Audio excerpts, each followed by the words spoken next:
Hola, buenas tardes.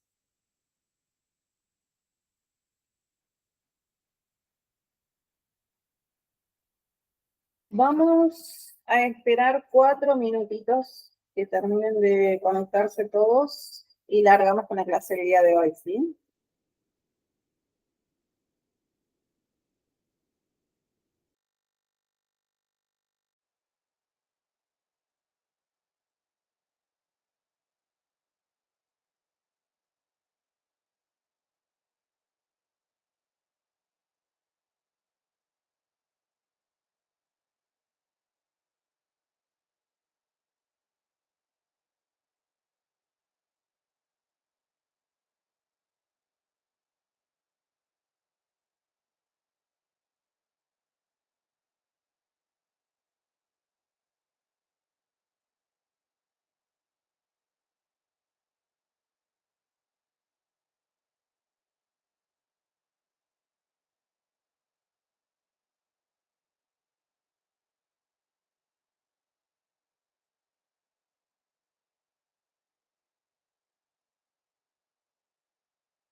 Bueno, vamos a ir comenzando.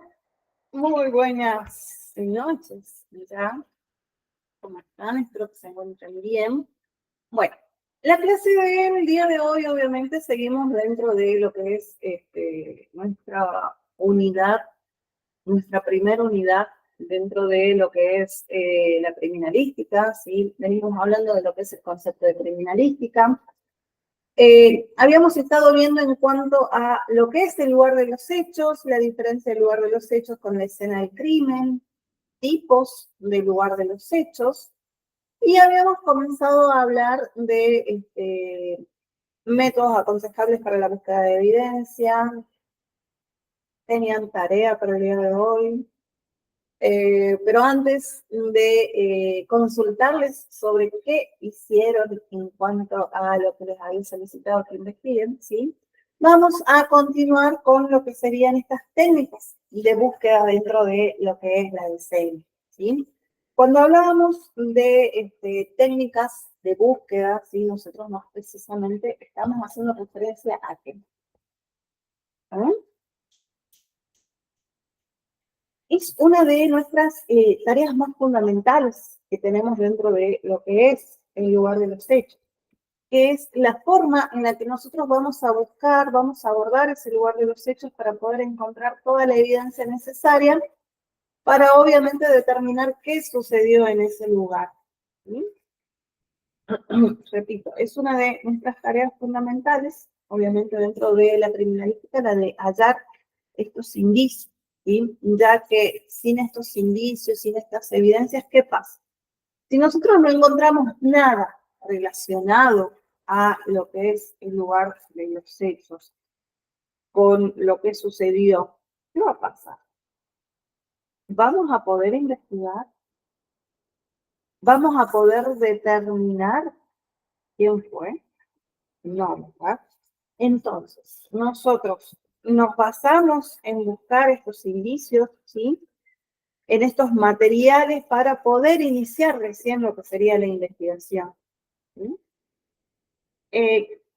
Básicamente, los encargados o quienes están, quienes llevan ese trabajo, ¿sí? De realizar la búsqueda en el lugar de los hechos, ¿sí? El cuerpo de la víctima, en el cuerpo de los sospechosos, en los lugares de acceso y en todo el sitio físico, ¿sí? Que nosotros denominamos el lugar de los hechos. Sí o sí, tenemos que tener una forma para poder llegar a esos indicios, ¿sí? Yo estoy hablando de que es una tarea sistemática, en donde obviamente se han ido desarrollando ahí diferentes técnicas para poder llegar a aumentar muchas veces esta eficacia dentro de nuestras investigaciones, ¿sí? Nosotros para poder encontrar indicios, ¿sí? Obviamente procedemos a lo que es la famosa inspección ocular del lugar y basándonos en las características físicas que podamos tener, obviamente se van a desarrollar una serie de estrategias, contando obviamente también con esa serie de hipótesis y subhipótesis que vamos a ir generando para poder determinar qué es lo que pasó en ese lugar sobre el que nosotros estamos trabajando, ¿sí? Dentro de los tipos de búsqueda, yo les hablaba la clase pasada de que existían tipos de búsqueda como es la zonal, la espiral, la de cuadrantes, la por franjas, triba, radial, de enlace, ¿sí? Pero ¿qué son? O sea, ¿cómo yo llego a determinar que puedo usar una, ¿sí? O varias de esos tipos de búsquedas en lo que es el lugar de búsqueda, ¿sí? Si nosotros partimos por el tipo de búsqueda de zonas, ¿sí? Acá vamos a estar haciendo referencia, obviamente, como nos lo dice su nombre, ¿sí? A que de acuerdo al lugar de los hechos sobre el que nosotros estamos trabajando, ¿sí? Lo vamos a dividir obviamente en zonas. Podemos tener quizás una ruta de acceso o una vía de escape. Este tipo de búsqueda, así como es el de zona, se busca para espacios cerrados, ya sea una habitación o un edificio, ¿sí? Una vivienda. Básicamente consiste en pensar esa escena sobre la que nosotros estamos trabajando como un cubo o como un dado, en el cual nosotros, ¿qué es lo que tenemos? Siempre tenemos 6 caras, ¿sí? De esas 6 caras, cada una va a corresponder a una zona, ¿sí? En donde nosotros vamos a tener el orden de búsqueda. Recuerden que la clase pasada yo les hablaba de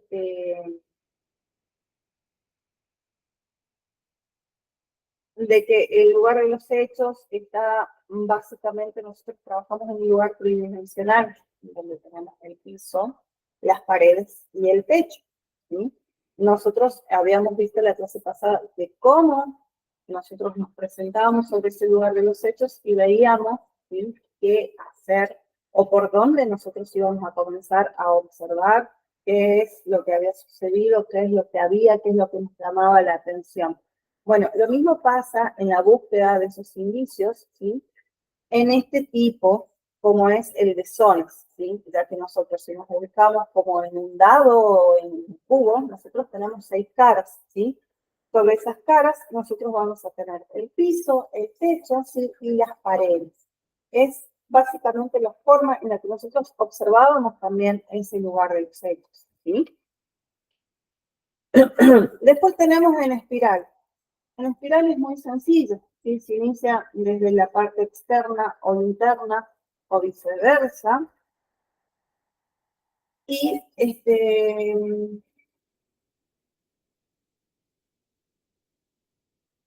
ahora vienen los sonidos.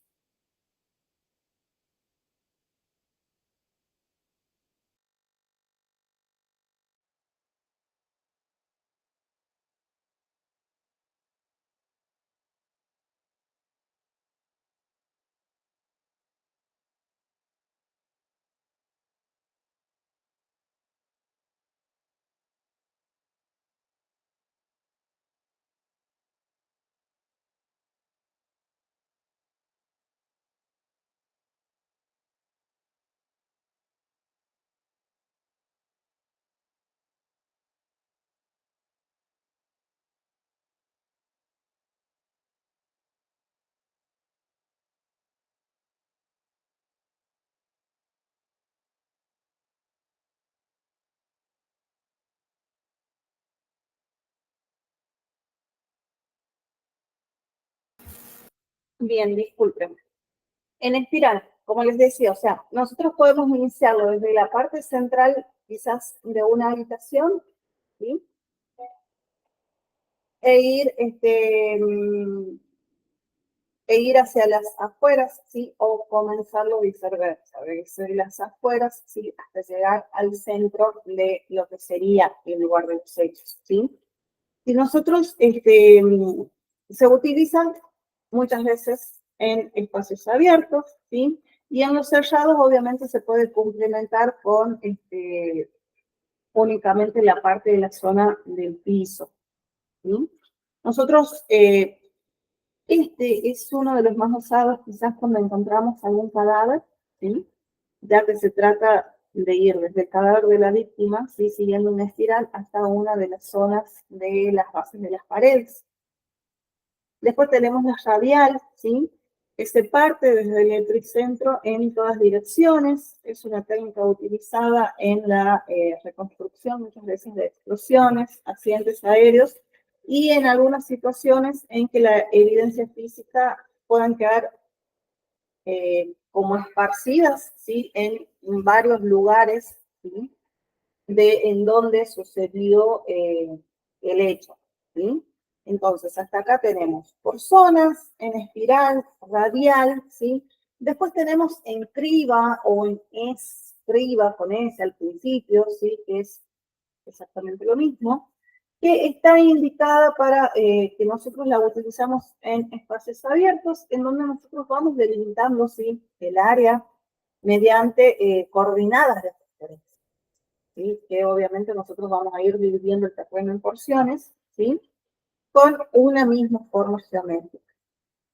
Después tenemos en franjas, que también es utilizado en zonas abiertas, ¿sí?, en donde se necesita más cantidad de personal, ¿sí?, en donde se alinean uno al lado del otro, ¿sí?, y comienza nuestra investigación, ¿sí?, avanzando. Se da muchas veces cuando se pierden personas, ¿sí?, en lugares abiertos. Repito, se utiliza así mayor cantidad de personas dentro de lo que es la investigación para poder trabajar este tipo de lugar para la investigación. Después tenemos un cuadrante, ¿sí? Que se lo utiliza también en espacios o lugares cerrados, ¿sí? En donde sobre una habitación quizás de una vivienda, si nosotros lo dividimos en cuadrantes. Si esos cuadrantes nos sirven a nosotros, primero, señalizamos con los famosos testigos métricos, ¿sí? Y sobre cada uno de esos cuadrantes vamos a ir buscando, ¿sí? La evidencia. Ustedes recuerden que las formas de trabajo o las formas de investigaciones, ¿sí? Están dadas, ¿sí?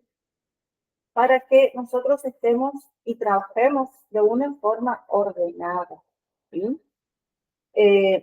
Repito, no es que yo voy a ingresar al lugar de los hechos y voy a estar, no sé, voy a comenzar primero por el baño, en el baño voy a ver, no sé, alguna situación que a mí no me parece que hay evidencia, ¿sí? Entonces no hago nada, voy a otra habitación, en esa otra habitación quizás yo considero que no hay nada tampoco, entonces me retiro, sí, me voy con una sola evidencia, con un solo elemento materia de prueba o con un solo índice, ¿sí? Y no es la idea, ¿sí? Nosotros debemos de trabajar de una manera ordenada, buscando siempre hasta el mínimo detalle, ¿sí? Ustedes recuerden que para hacer nuestras investigaciones debemos de ser sumamente curiosos. Debemos de preguntarnos, meternos en la escena, de ver qué es lo que pudo haber pasado, cómo pudo haber sucedido, cómo pudo haber accionado el delincuente, cómo pudo haber accionado la víctima, ¿sí? Y en base a eso, sí, es la búsqueda de esos indicios y en base a eso nosotros tenemos que ordenarnos para buscar esos indicios, ¿sí?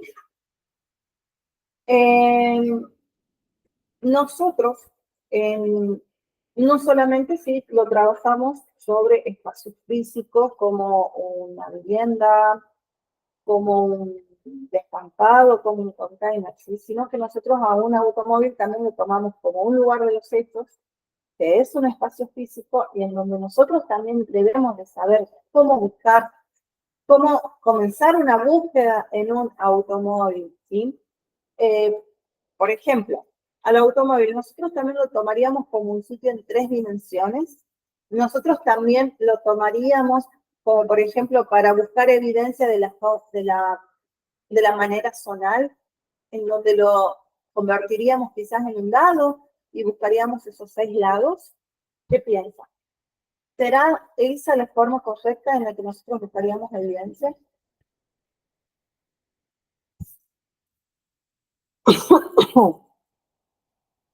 ¿Cómo se realizaría esa búsqueda en un vehículo? A ver qué piensa.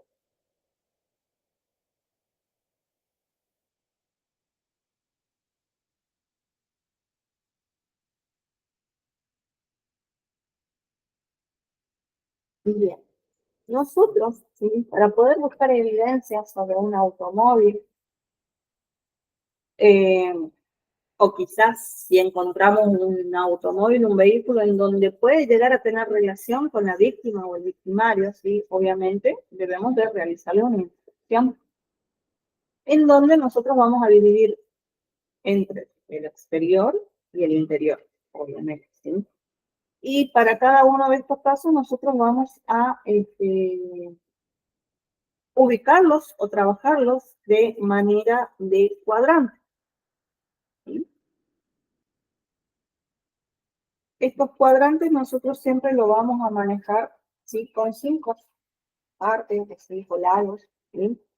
En donde nosotros vamos a ubicar lo que sería la parte delantera izquierda, la parte delantera derecha, la trasera izquierda, la trasera derecha y la parte inferior del vehículo, ¿sí? Esas serían las partes en las que nosotros vamos a buscar evidencias, ¿sí? O indicios, en este caso un automóvil, ¿sí? Hasta acá me van siguiendo, se va entendiendo. ¿Tienen alguna duda? ¿Tienen alguna consulta?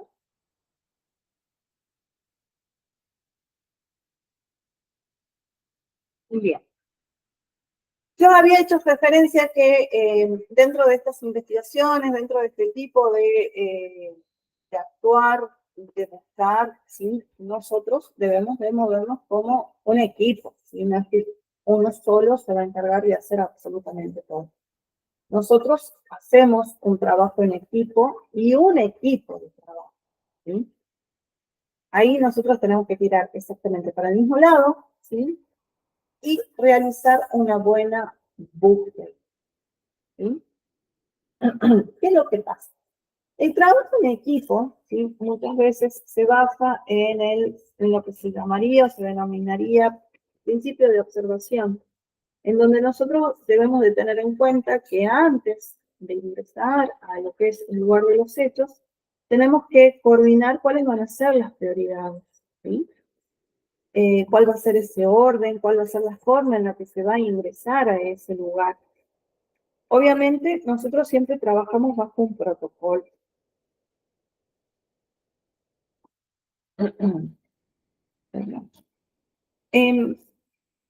¿Quiénes ingresamos a lo que sería la escena de los hechos? Nosotros debemos de coordinar lo que sería nuestro trabajo y obviamente estar listos para atender y entender los requerimientos de cualquier tipo de escena sobre el que nosotros trabajemos, porque recordemos que no todas las escenas son iguales, no todos los lugares de los hechos son iguales, son el mismo, nunca vamos a trabajar sobre el mismo.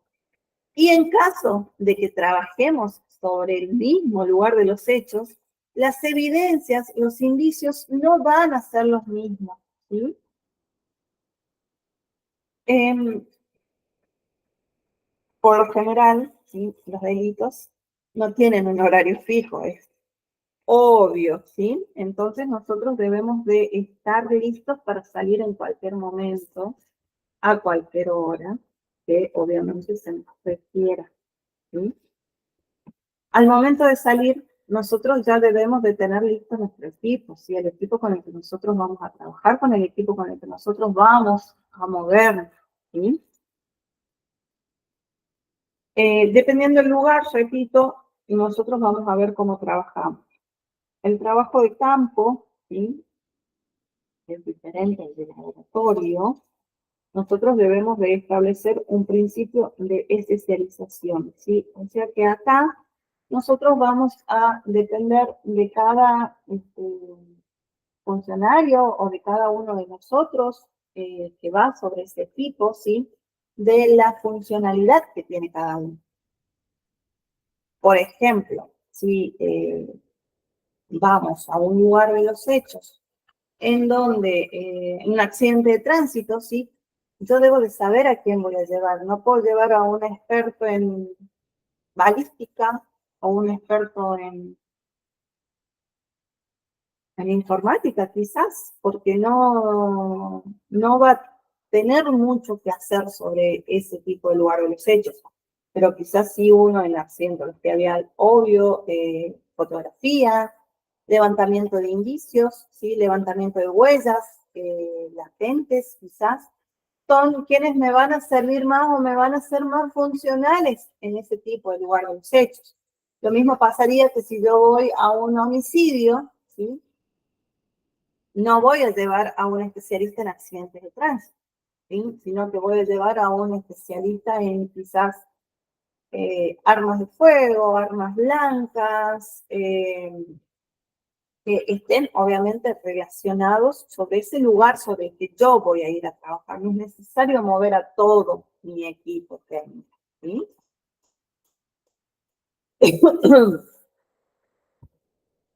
La mayoría de las veces, ¿sí? Esos equipos técnicos están compuestos por, obviamente, un coordinador, el fotógrafo, el planista o quien realiza las croquis, un médico legista, un encargado en la parte de dactiloscopía, un perito en balística, un encargado en la parte clínica o un biólogo, ¿sí?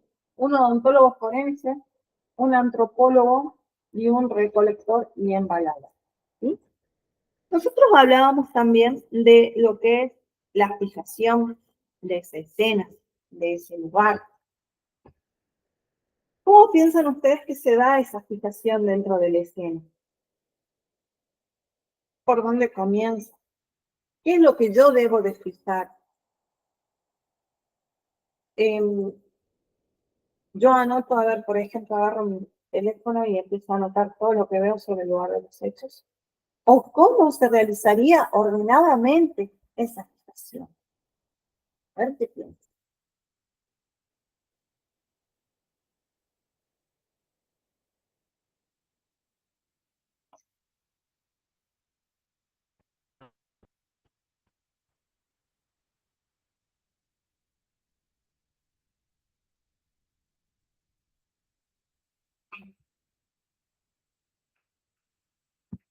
¿Cómo piensan ustedes?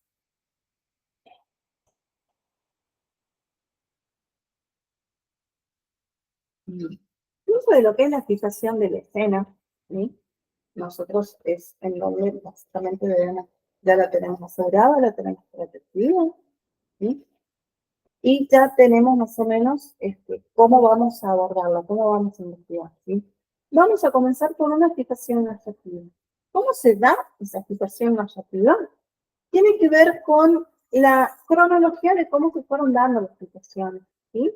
Nosotros debemos de dejar una constancia de la infección de una forma clara, detallada, la hora en la que inició, la hora en la que finalizó, cuáles fueron las personas involucradas, quiénes ingresaron al lugar de los hechos antes y durante nosotros, mientras nosotros estuvimos, que pueden ser familiares, policías, ¿sí?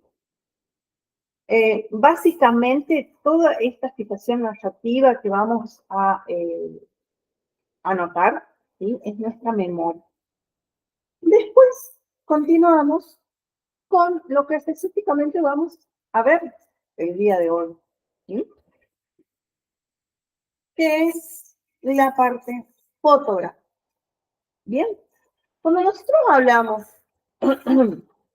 de lo que sería la fijación fotográfica, ¿sí?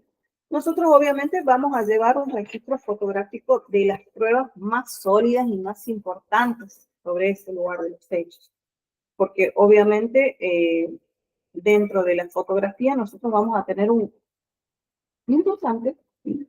Grado de objetividad, ¿sí? El fin de la fijación fotográfica, ¿cuál es? El de conseguir imágenes que muestren claramente qué es lo que sucedió, cómo se encontraron los indicios, en caso de que tengamos un cadáver, cómo se encontraba ese cadáver al momento de llegar a lo que sería el lugar de los hechos, ¿sí? Acá es importante que la persona que se encarga del registro fotográfico, ¿sí? Sea experto en la materia, ¿sí? O sea, sepa ubicarse en el lugar, sepa identificar cuáles son las pruebas o cuáles son los indicios o cuáles son esos mínimos detalles que se deben de fotografiar, ¿sí? Porque no vamos a fotografiar absolutamente todo, ¿sí? Vamos a fotografiar detalles de lo que sería el lugar de los hechos.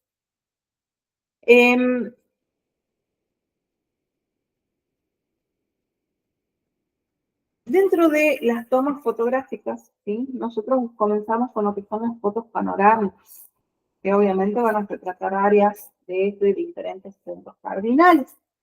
Vamos a continuar con las fotos generales, que son las que se realizan a distancia intermedia, ¿sí? Para mostrar cómo es la posición de un sujeto relacionada con la del otro.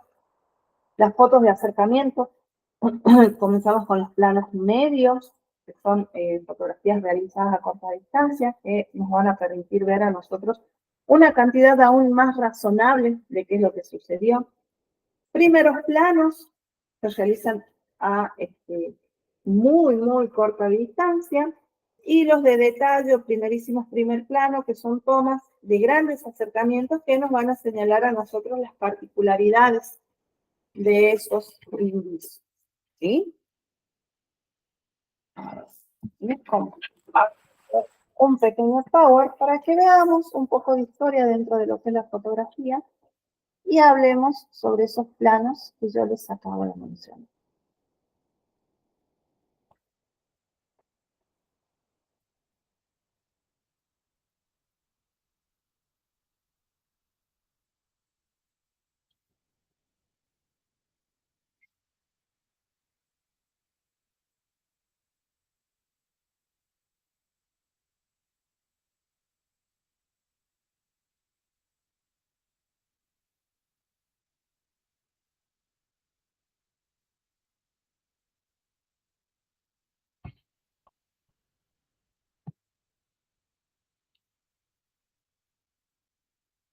¿Me escuchan?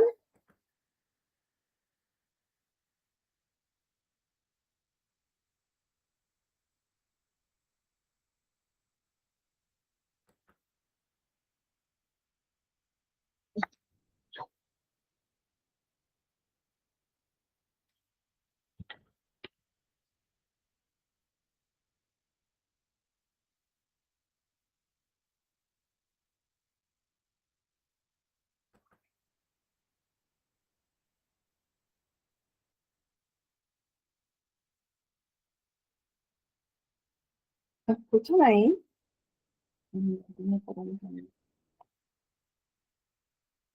Bien, como les decía, vamos a ver un pequeño power, ¿sí? Sobre fotografía forense.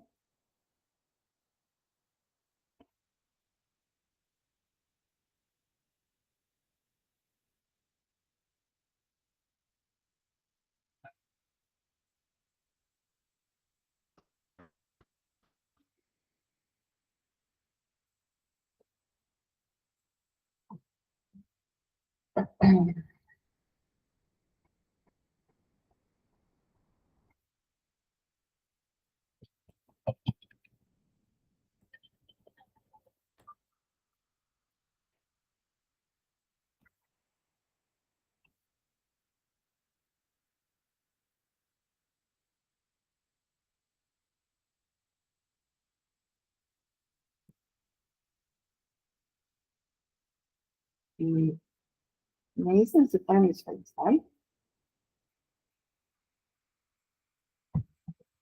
Bien, vamos a partir entonces de qué es la fotografía forense, ¿sí? La fotografía forense es el tipo de fotografía documental en el que aquello que se documenta es la escena del crimen.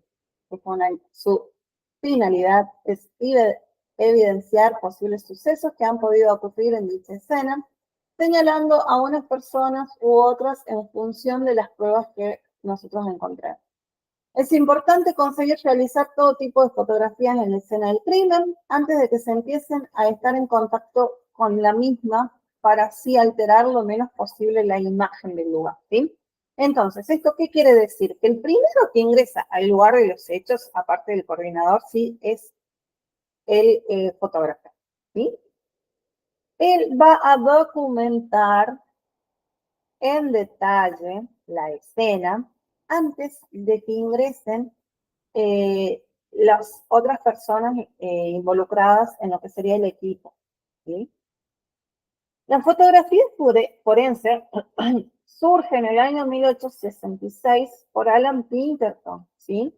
Que él es quien ponía en práctica lo que se conocía como la fotografía criminal para reconocer a los delincuentes, ¿sí? Disciplina que posteriormente sería llamada fotografía forense. Los tipos de fotografías forenses, ¿sí? Nosotros encontramos la fotografía forense científica, que obviamente, ¿sí? Como su nombre lo dice, es para los científicos. Las fotografías tomadas en la escena de un crimen sirven como documento de consulta. Repito, no muchos son los que van a la parte de investigación de campo. Entonces, quienes se quedan en el laboratorio cuando reciben las evidencias, cuando reciben los indicios, ¿sí?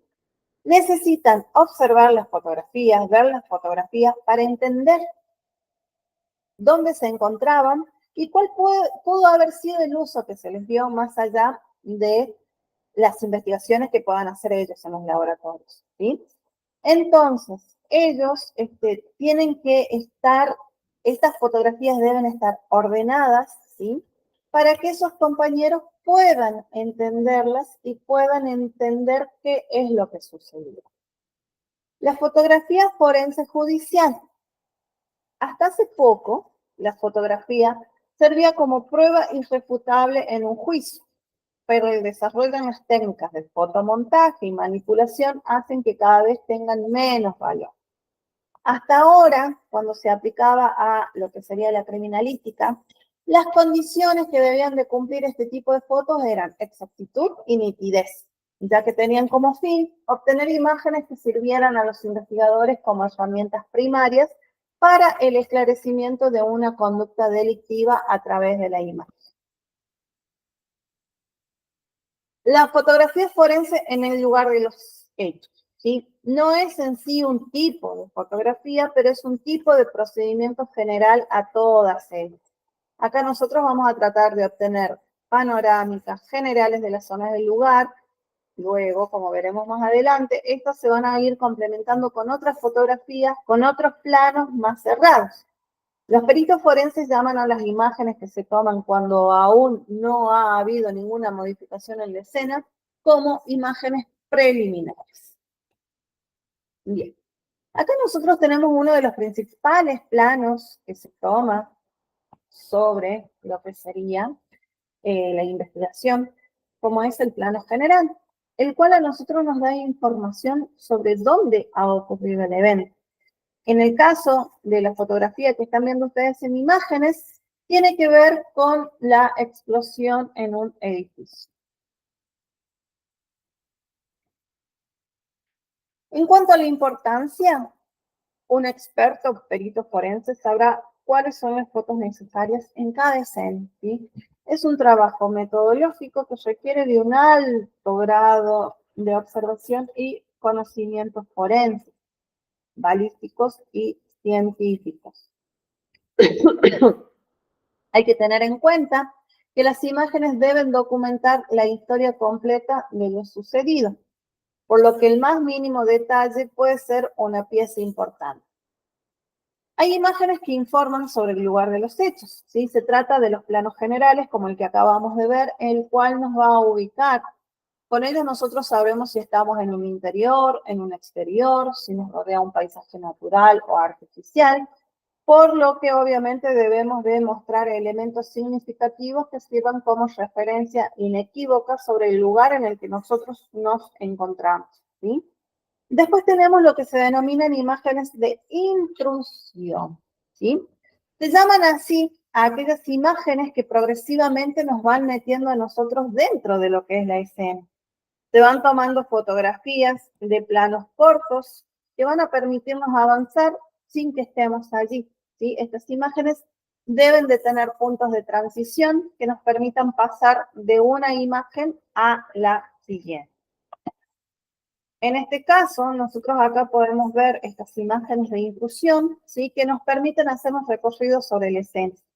A simple vista, ¿qué es lo que se puede observar? ¿Qué es lo que ustedes pueden ver en la primera imagen?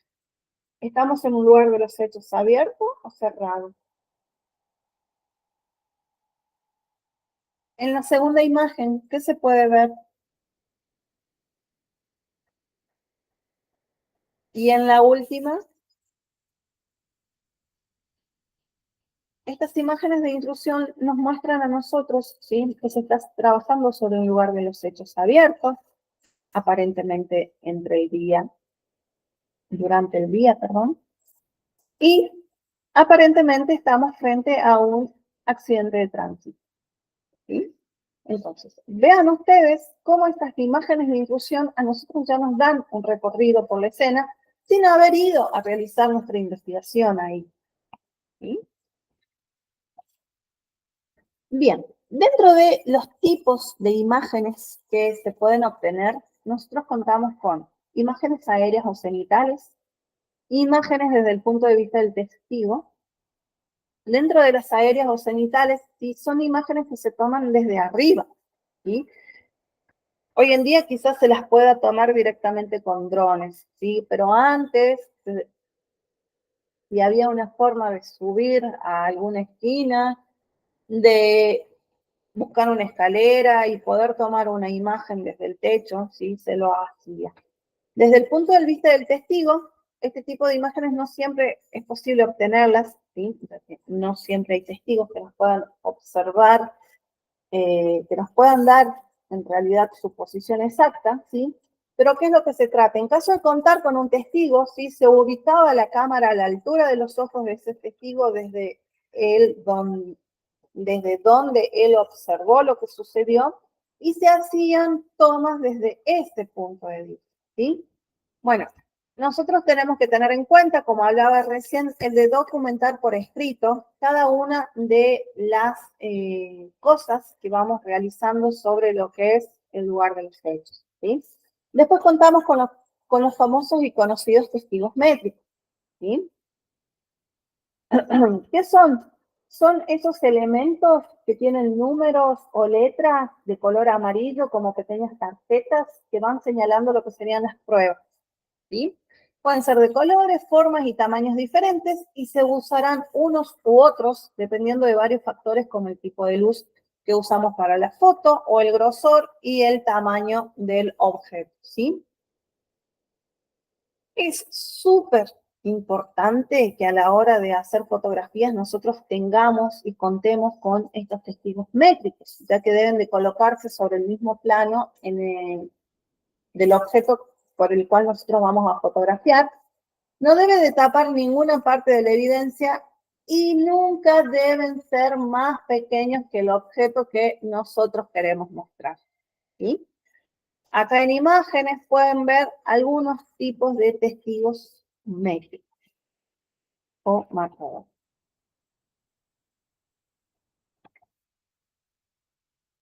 Bien. Hasta acá, ¿tienen alguna duda? ¿Tienen alguna consulta?